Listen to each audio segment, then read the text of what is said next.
সারা বাংলা শিশু সংস্থার officer, head officer গৌরদা আর আছেন বিশ্বনাথ দা, যারা সারা পশ্চিমবঙ্গের সুখ শান্তি তথা ভারতবর্ষের শিক্ষা দীক্ষা কর্ম এবং শারীরশিক্ষার মধ্য দিয়ে সারা ভারতবর্ষের উজ্জ্বলতম একটা শিক্ষা শান্তি তৈরি করেছেন আমাদের দাদাভাই গৌরদা এবং বিশ্বনাথ দা।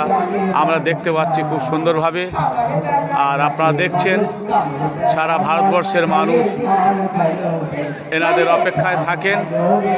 এক একটা শিশুদের কারিগর করেছেন শিক্ষার মধ্য দিয়ে, ফুলের প্রস্ফুটিত মধ্য দিয়ে সুন্দরভাবে আজকে দেখতে পাচ্ছেন।